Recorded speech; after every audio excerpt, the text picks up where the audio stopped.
दोस्तों, भारत की private company ने दुनिया का पहला ऐसा सिस्टम बनाया है जो कि दुश्मन देश के रडार को मिलने वाली जानकारी को खराब कर देता है। यानी जिस इंफॉर्मेशन के ऊपर दुश्मन देश के fighter jet, defence system, radar सब कुछ डिपेंड करता है, वह उसे ही खराब करने की क्षमता रखता है। जानेंगे इस कमाल की तकनीक के बारे में इस वीडियो में। इसके अलावा दूसरी खबर, बांग्लादेश और पाकिस्तान के बॉर्डर को सीज करने के लिए जो भारत फेंसिंग लगा रहा है उसको लेकर है। कितने % इसका काम हो चुका है, इसके डेटा के बारे में भी इस वीडियो में बात करेंगे। दोनों खबर काफी इंटरेस्टिंग है, इसीलिए वीडियो को अंत तक जरूर देखिएगा। पहले बात करते हैं भारत की एक ऐसी देसी तकनीक की जिसने आधुनिक जंग के तरीके को ही चुनौती दे दी है। नोएडा की एक defence technology startup company Daspro Intech private limited ने एक खास इलेक्ट्रॉनिक वॉरफेयर सिस्टम तैयार किया है जिसका नाम है मारीचिका।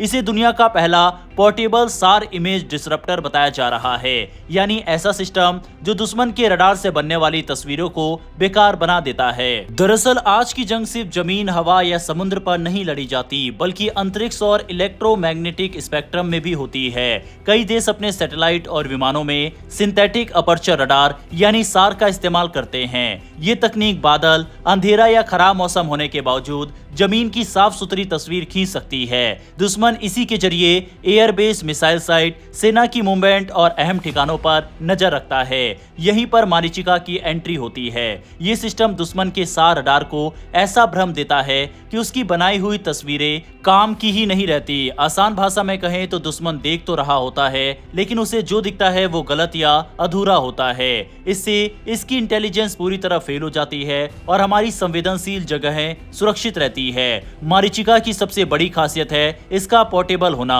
आमतौर पर इलेक्ट्रॉनिक वॉरफेयर सिस्टम बहुत भारी और स्थायी होते हैं, लेकिन इस सिस्टम को आसानी से एक जगह से दूसरी जगह ले जाया जा सकता है, चाहे कोई अस्थायी सैन्य कैंप हो, फॉरवर्ड पोस्ट हो या ऑपरेशन के दौरान बदली हुई लोकेशन। मारीचिका को जल्दी से तैनात किया जा सकता है। एक और अहम बात यह है कि ये सिस्टम कई हालात में खुद की मौजूदगी भी जाहिर नहीं होने देता, यानी दुश्मन को यह पता ही नहीं चलता कि उसकी रडार इमेज क्यों खराब हो रही है। इससे रणनीतिक बढ़त मिलती है और दुश्मन गलत फैसले लेने पर मजबूर हो सकता है।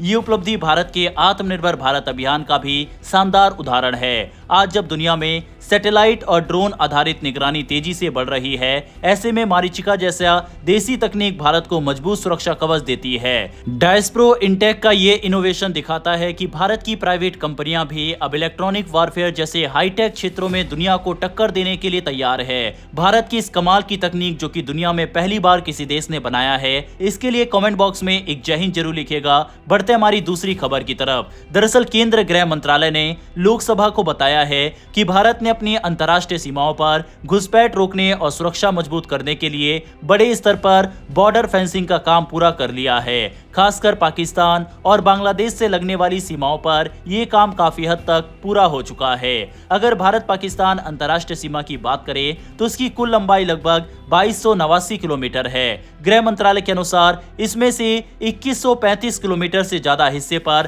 फेंसिंग पूरी हो चुकी है, यानी करीब 93% सीमा पर बाढ़ लग चुका है। वहीं अब सिर्फ 154 किलोमीटर हिस्सा ऐसा है जहां फेंसिंग अभी बाकी है। सरकार का साफ कहना है कि बॉर्डर फेंसिंग भारत की सुरक्षा रणनीति का एक अहम हिस्सा है ताकि आतंकवादियों और घुसपैठियों को रोका जा सके। वहीं दूसरी ओर भारत बांग्लादेश सीमा भी काफी लंबी है। इसकी कुल लंबाई लगभग 4096 किलोमीटर है। इसमें से करीब 3239 किलोमीटर हिस्से पर फेंसिंग पूरी हो चुकी है, जो कि लगभग 80% के बराबर है। हालांकि अभी भी करीब 857 किलोमीटर सीमा ऐसी है जहां बाढ़ नहीं लग पाई है। इसके पीछे कई वजह हैं, जैसे नदियां, आबादी वाले इलाके और भौगोलिक मुश्किलें। इसके अलावा भारत म्यांमार सीमा का भी जिक्र किया गया। इस सीमा की कुल लंबाई लगभग 1643 किलोमीटर है, लेकिन यहाँ फेंसिंग का काम अभी शुरुआती चरण में है। फिलहाल सिर्फ 9 किलोमीटर से थोड़ा ज्यादा हिस्से पर ही फेंसिंग हो पाई है। सरकार इस सीमा पर भी सुरक्षा व्यवस्था को धीरे धीरे मजबूत करने की दिशा में काम कर रही है। गृह राज्य मंत्री नित्यानंद राय ने संसद में यह भी बताया कि पिछले 2 साल में सरकार ने सिर्फ फेंसिंग ही नहीं बल्कि इंटेलिजेंस इंटेलिजेंस सिस्टम, एजेंसियों के बीच तालमेल और बॉर्डर मैनेजमेंट को भी काफी मजबूत किया है।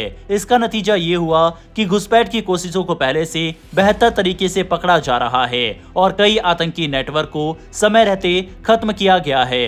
कुल मिलाकर सरकार का फोकस साफ है कि सीमाओं को सुरक्षित बनाना, घुसपैठ रोकना और देश की आंतरिक सुरक्षा को और मजबूत करना। आने वाले समय में बाकी बचे हिस्सों पर भी फेंसिंग और टेक्नोलॉजी के जरिए निगरानी बढ़ाने की तैयारी की जा रही है। बहरहाल इस वीडियो में इतना ही। डेली ऐसी वीडियोस के लिए नीचे दिए गए सब्सक्राइब बटन को प्रेस कर बेल आइकन को दबा लें। फिर मिलेंगे ऐसी एक नई वीडियो के साथ। धन्यवाद। जय हिंद, जय भारत।